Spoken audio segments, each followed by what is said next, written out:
Olá, eu sou o Túlio Faria, aqui do DevPleno, e seja muito bem-vindo a mais um vídeo prático. Nesse vídeo a gente fala um pouquinho sobre como que a gente pode consumir dados numa API GraphQL. Porém, de uma maneira mais simples, tá? Então, o que era muito comum, principalmente em projetos React, era a gente utilizar o Apollo Client. E aqui eu quero mostrar uma alternativa que eu acredito ser a mais simples aí atualmente e é a que eu mais utilizo, tá? Então, nos projetos que eu comecei novos atualmente, eu estou utilizando dessa maneira e eu vou mostrar porque que eu acredito que ela é uma maneira bem tranquila de você consumir uma API GraphQL. Bom, se você não é inscrito no canal, já aproveita, se inscreve aqui, já dá um like no vídeo também, que isso sempre ajuda o canal a chegar a mais pessoas. E também aqui embaixo na descrição tem alguns links bastante relevantes, como os nossos cursos, nosso Instagram, onde a gente faz bastante lives aí respondendo dúvidas de vocês. Então tem bastante material interessante aqui na descrição também. Bom, eu estou aqui com a minha tela aberta já, estou com o meu Visual Studio Code. E o seguinte, primeiro ponto interessante, o que é interessante do GraphQL, tá? Aqui eu estou dando um spoiler do que eu vou utilizar, mas o que é importante do GraphQL em relação a REST APIs? O GraphQL ele tem uma vantagem que o cliente define o que ele quer trazer de dados. Então eu consigo, por meio da minha query, definir o que eu quero trazer de dados. Muito parecido com SQL, né? Você define o que você quer buscar e o servidor vai retornar isso para você. Então, como aqui a gente está falando do lado do cliente, a gente está pegando só na perspectiva de consumo dos dados. Eu tenho três APIs aqui, né, para a gente brincar um pouquinho, são três APIs públicas.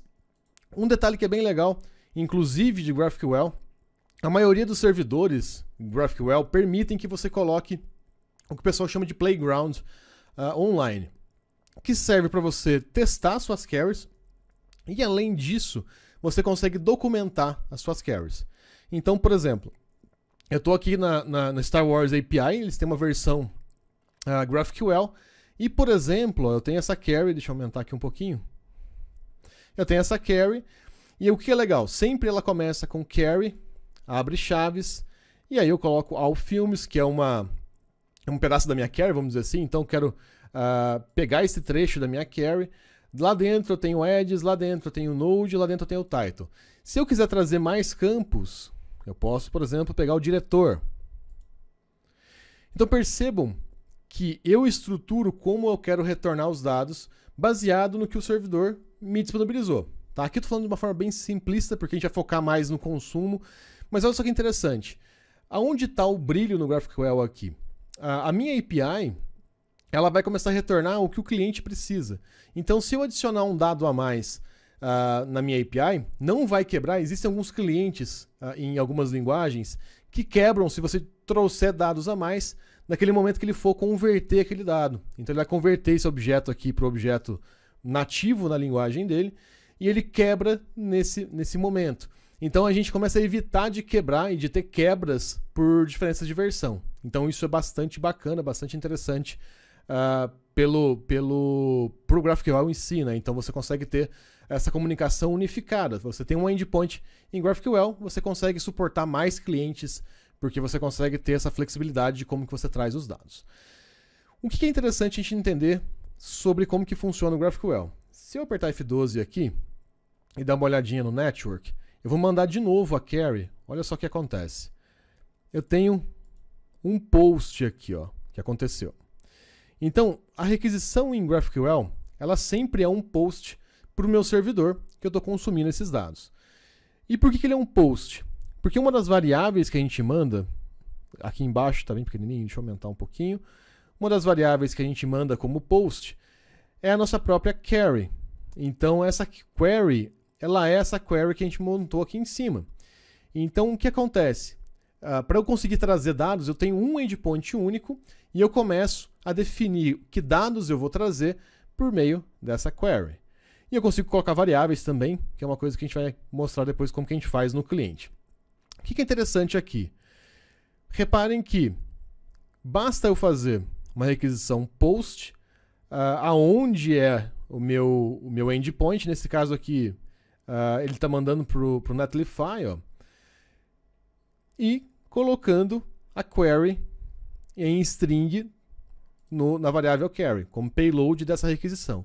Simplesmente isso. Então, o cliente que a gente vai utilizar aqui, ele tem que fazer algo semelhante, né? Então ele tem que fazer um post no servidor passando a query para conseguir trazer esses dados. Então esse é um conceito que a gente precisa entender. No GraphQL não tem muita magia, é texto puro. O que a gente tem são abstrações que transformam essa forma de mandar os dados, mas no fim das contas, se eu quiser fazer com Fetch API, eu consigo fazer tranquilamente. Então, esse é um conceito importante de se manter na cabeça aí, tá? Então, que eu posso fazer isso sem problema nenhum. Não é um protocolo binário como é o SQL de banco de dados, tá? Então, é um pouco mais tranquilo. A gente tem algumas outras APIs interessantes também, como essa daqui da SpaceX, e tem uma que eu achei interessante, do Rick and Morty. Então, o que é legal? Dá, inclusive, para a gente testar paginação, por exemplo, como essa aqui do Rick and Morty. Bom, então o que é interessante? A gente já sabe que a gente precisa mandar uma query via post. Então, esse é o caminho. Se eu apertar F12 aqui e der um play aqui no meu playground, eu vou ver que ele fez a mesma coisa. Ó. GraphQL, eu vou olhar aqui embaixo. Ó. Às vezes tem uma variável a mais ou outra, mas ó, tem uma query aqui e eu passo a minha query direto aqui dentro. Maioria dos clientes vão fazer isso porque precisam fazer, né? Então é um protocolo que vai retornar JSON normal, então dá para a gente trabalhar dessa maneira. Beleza, então vamos explorar um pouquinho como que a gente pode fazer isso no lado do cliente, agora na parte prática de verdade. Então eu tenho um diretório criado aqui, eu vou criar um terminal novo, deixa eu só criar um terminal git bash aqui. Então o que acontece? Eu vou iniciar um projeto novo, npm init -y, npm install next react DOM. Eu vou criar o projeto com next, que é mais tranquilo, então a gente vai utilizar para fazer esse projeto aqui o next, mas funciona em qualquer plataforma com React essa mesma estrutura, tá? Então essa mesma forma de trabalho vai funcionar em todas as plataformas aí. Está terminando de carregar aqui. Bom, então lembra que a gente precisa ter em mente aqui, quando a gente vai utilizar o GraphQL, é importante que a gente entenda que é uma requisição comum e que eu vou passar minha query ou a minha mutation, né, que é a outra. A query é para a gente trazer dados e a mutation para a gente alterar. De qualquer forma, vai ser a mesma coisa. A gente manda a query via post. Então, olha só que interessante. Pages/index.js. Então, vamos supor que eu quero criar essa minha página para carregar os dados para mim. Então, return. Por enquanto, deixa assim. Export, default, index. Antes de eu salvar, deixa eu só fazer uma coisa. New file, printer, rc. Deixa eu só configurar rapidinho da maneira que eu gosto. Semi-false. JSX, single quote true. Single quote true. Trailing, comma, none. Isso aqui deve fazer o efeito? Isso. Então, olha só. Temos o projeto aqui. Esse meu componente ele vai retornar alguma coisa. Então, por exemplo, H1, GraphQL. Vamos só fazer um fragment aqui. Eu vou carregar alguns dados. Só para a gente ver aqui. Ó. Então, vai ter algum dado vai ser retornado aqui. Preciso trocar rapidinho aqui no package só para a gente conseguir rodar o projeto. Então, next. Opa. Dev next. Start. Next start. E build. Next build. Beleza. Então agora a gente consegue iniciar esse projeto. Bom, o que é legal aqui? A gente já viu num vídeo no DevPlano até que eu gosto bastante de usar o SWR para trazer dados. Então já inclusive mostrei um exemplo com o REST API no SWR. Então vou inclusive instalar ele aqui. O que o SWR faz? Ele é só um cliente para REST APIs por padrão. Então ele vai conseguir trazer dados de uma REST API. Só para a gente ter uma ideia do que ele vai fazer aqui, vamos só fazer o seguinte. Imagine que a gente tem HTTP bin.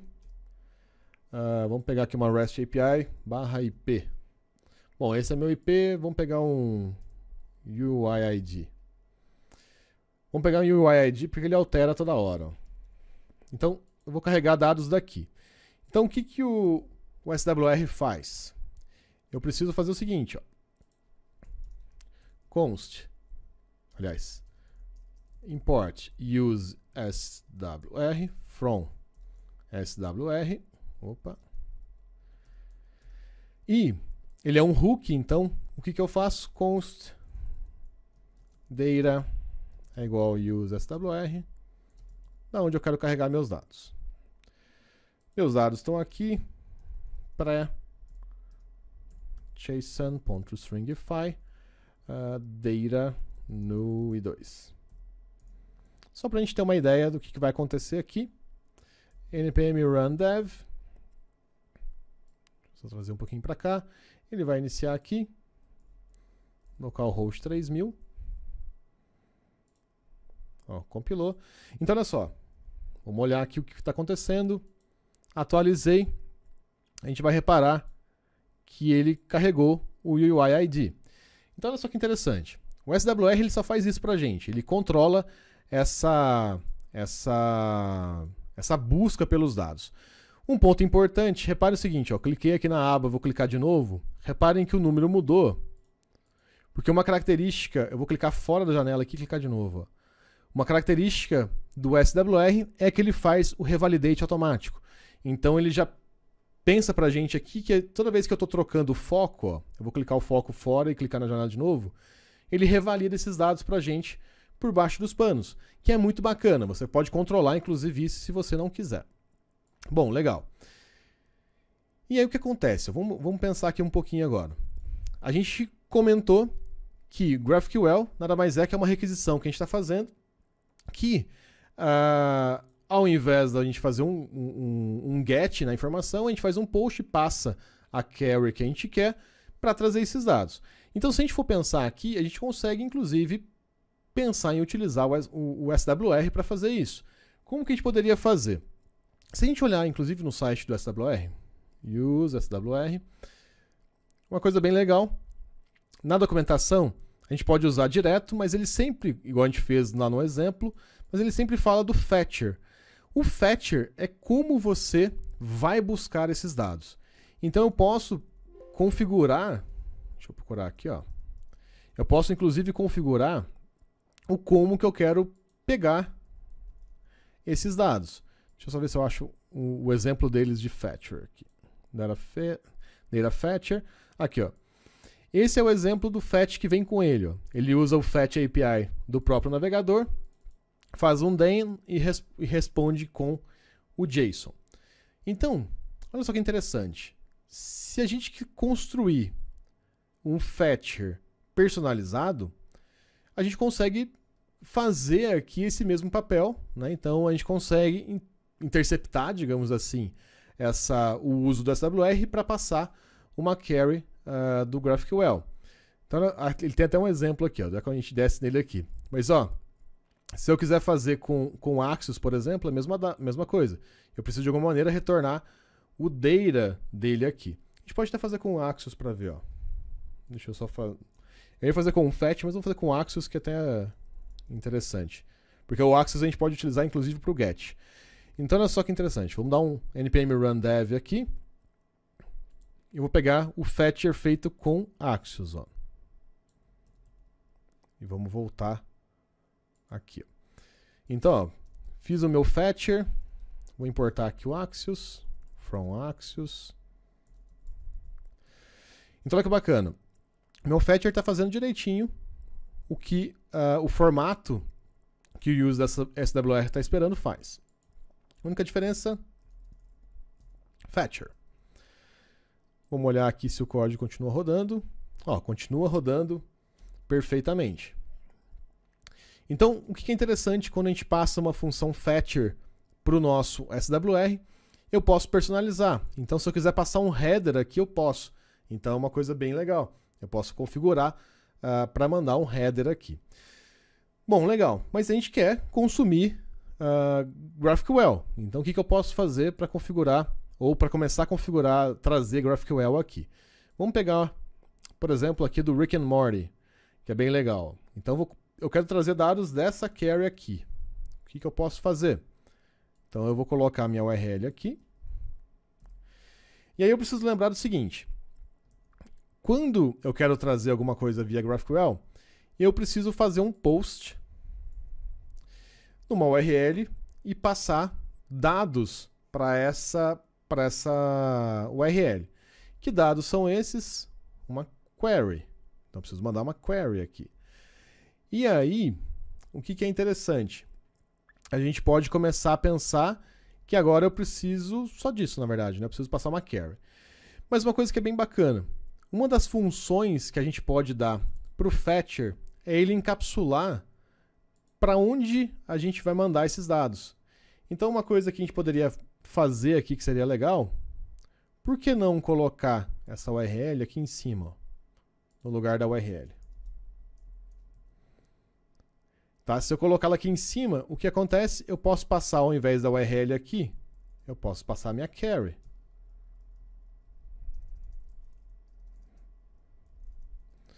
Olha só que interessante. Ficou abstraído aqui o meu fetcher. No meu fetcher, aliás, a URL do meu endpoint. Lembra que GraphQL sempre é o mesmo endpoint, o que muda é a query. Então, posso passar a query para ele aqui.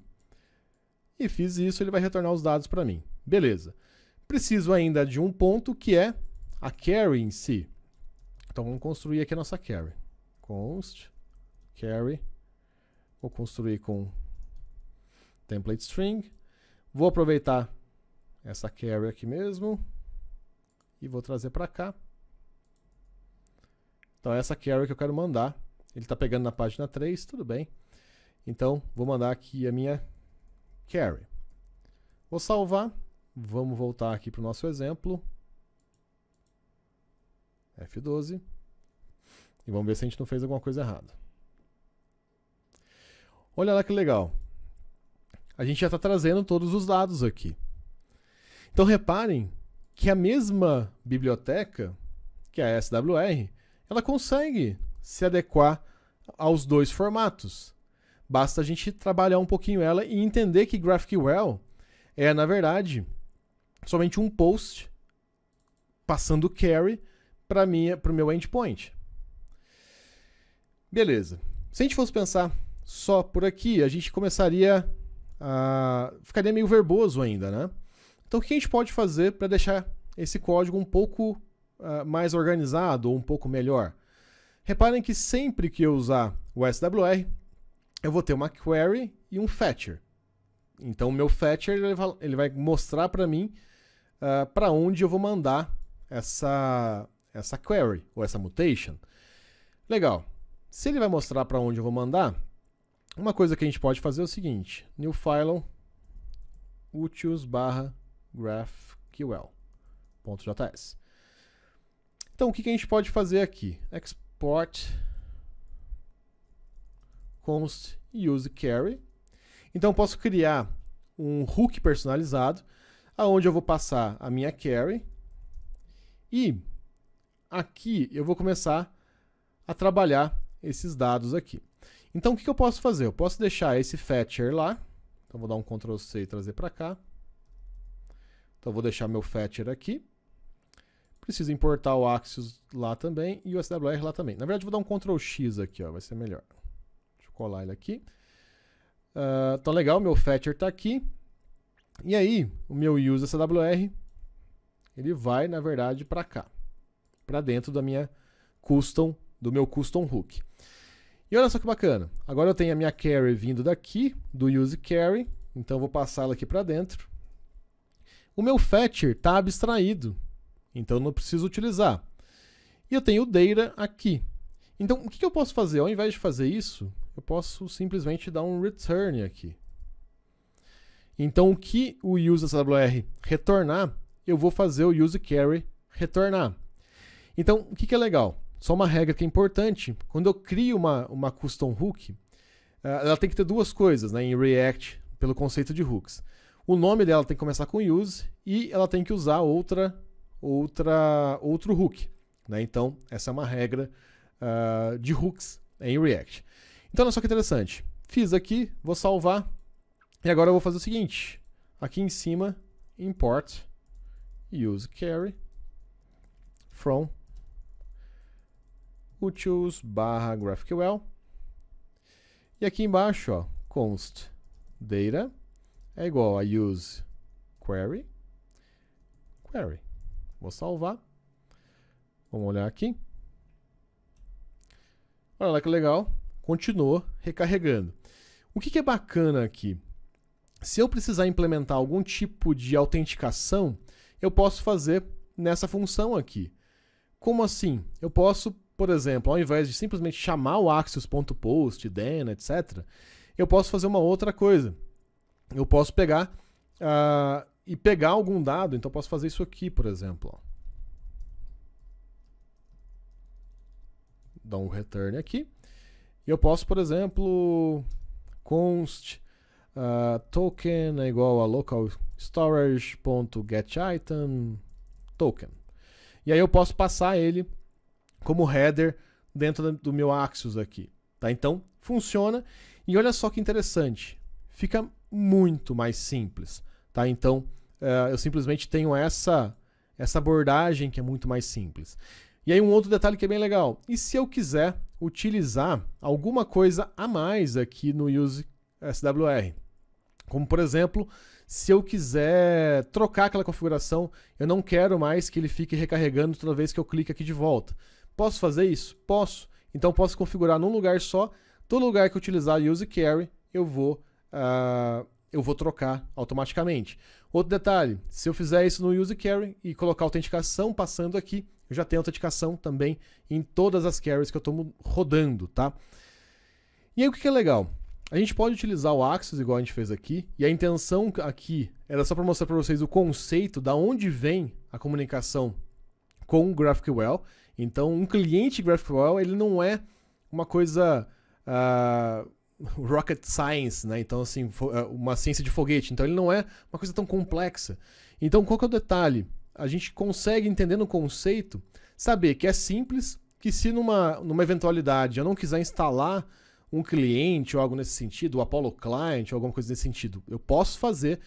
E uma outra coisa que é bacana, eu posso inclusive utilizar alguma abstração que eu já conheço como Axios ou até mesmo utilizar o Fetch API aqui, que vai funcionar super bem, vai rodar bem interessante.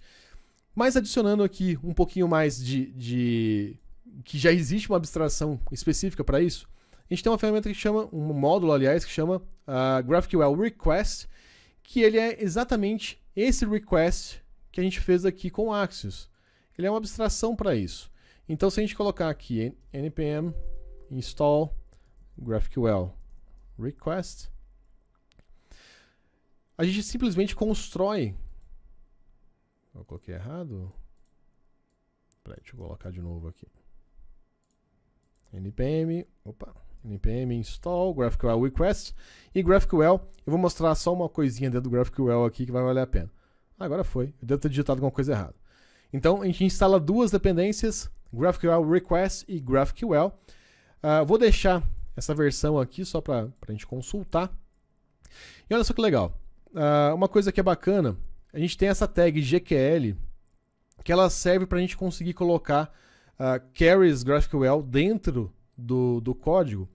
E o que é bacana? A gente pode configurar o Visual Studio Code para dar highlight nessas carries e mutations, e além disso, ele verifica se essa query não tem algum erro sintático, né? Então, se a sintaxe dele não está errada.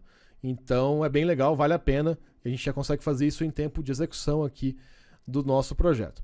Mas olha só que interessante. O próprio request, ó, ele faz, se a gente olhar aqui no GraphQL request, ele tem um método request dentro do GraphQL request, que a gente tem uma query aqui, e ele passa ó, uma URL, uma query, e ele retorna os dados.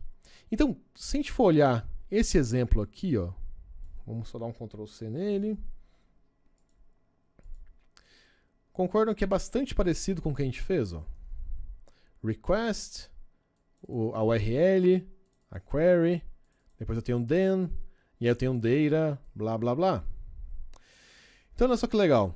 Eu consigo criar um fetcher para mim dessa maneira. Então, ó, a gente tem esses dois métodos aqui. Eu vou deixar eles mais para baixo. Vamos fazer um outro aqui, ó. Const fetcher GraphQL request, só para a gente saber que é ele. E aí o que eu vou fazer? Eu vou passar minha query novamente, né? Então, query. Na verdade, eu posso retornar direto. E aí eu vou fazer o seguinte, import request from GraphQL request. E aí eu vou fazer o meu request. Vamos pegar o URL aqui, Rick and Morty, vírgula. E aí eu já tenho aqui a minha query em si. Então, olha só, ao invés de escrever tudo isso aqui, eu posso escrever só isso aqui. Legal. Ó. E aí outra coisa que é bacana, se a gente mantiver a mesma estrutura, o que eu posso fazer? Eu posso tirar o QR daqui e colocar um 2 aqui. E o meu projeto, deixa eu só voltar aqui e rodar ele. npm run dev.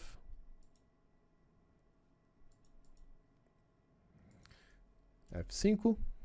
E olha que legal. Ele continua rodando tranquilamente. Então, olha só que legal. Se a gente entender como que funciona um cliente GraphQL, a gente consegue utilizar a nossa própria implementação, a gente consegue estender o SWR, ou ainda a gente pode confiar em uma abstração como o GraphQL Request. Então, isso é bem legal. Outro ponto, se eu quiser incrementar um pouquinho aqui o como eu utilizo o GraphQL, eu posso fazer o GQL, GraphQL Request, e eu posso colocar aqui GQL, só para... Reparem que ele já até coloriu aqui um pouco a minha query, tá? Que eu tenho essa extensão para GraphQL. Então ele já está verificando também se eu não tenho algum erro de typo aqui, né? Então se eu não estou digitando alguma coisa errada. E olha lá que legal. Já funcionou aqui também. E aí o que é bacana, tudo do SWR continua funcionando. Então eu posso, por exemplo, revalidate. Tem um button on click. Vamos chamar o revalidate.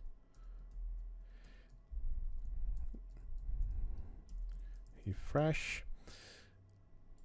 Ó, vamos fazer uma coisa para a gente ver. Então lembra que tudo que já estava funcionando no SWR vai funcionar com GraphQL. Refresh. Ele mandou a query de novo.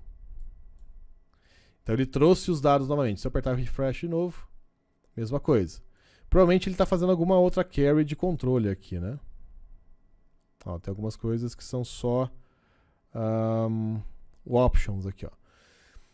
Então, olha só que bacana.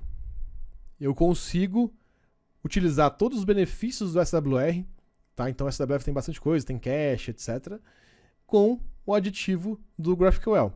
E aqui a gente viu duas maneiras. A gente viu como fazer quando a gente quer simplesmente utilizar uma abstração nossa. Então a gente pode utilizar o fetch, a gente pode utilizar o Axios, como a gente fez aqui, né? Então nesse exemplo daqui do Axios, ou ainda eu posso utilizar o GraphQL Request, que já é uma abstração também, né? Então ele já fica até inclusive mais simplificado. Um outro ponto que é importante, temos algumas outras maneiras de utilizar o GraphQL Request, inclusive criando um GraphQL Client para que a gente consiga mandar para ele headers e tudo mais. Na verdade, aumenta uma linha a mais só, então, para que a gente consiga fazer isso. Então, a gente tem um client.request, ao invés de ter só um client. Então, fica super interessante também.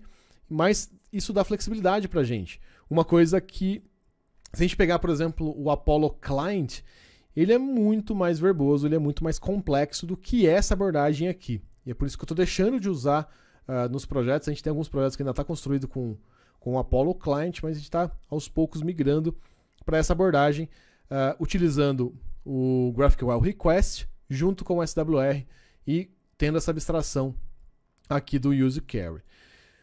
Vou deixar um desafio para quem quiser brincar um pouquinho mais.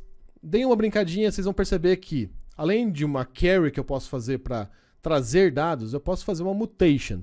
Então, o desafio aqui é vocês criarem uma use mutation, que tem só uma diferença, né, que é a gente precisa executar de verdade uma operação para modificar esses dados. Então é bastante legal.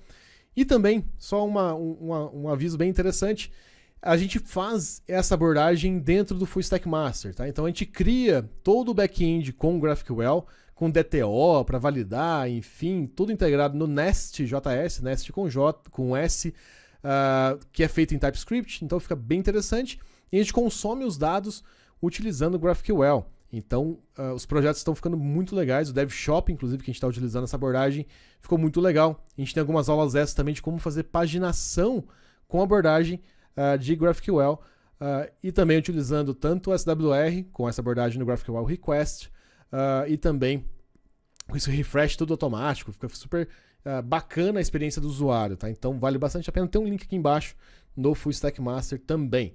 Bom, pessoal, é isso que eu queria compartilhar um pouquinho com vocês. Como que a gente pode fazer aqui uma requisição no GraphQL, tá? Do lado do cliente, e como que ela funciona por baixo dos panos. Então, nem sempre a gente vai precisar de um cliente como o Apollo Client, ou ainda a gente pode ir para um caminho mais simples, como esse que eu mostrei para vocês, que a gente cria um custom hook, como o Use Carry, por exemplo, cria um fetcher personalizado para utilizar com esse Use Carry, e aí a gente tem a flexibilidade, mas porém fica muito seco, simples, né? Então a gente tira um pouco da burocracia que a gente tem em clientes como o Apollo Client. Se você gostou desse vídeo, deixa de curtir, comentar aqui embaixo, se inscreve no canal também, e eu te vejo no próximo. Valeu!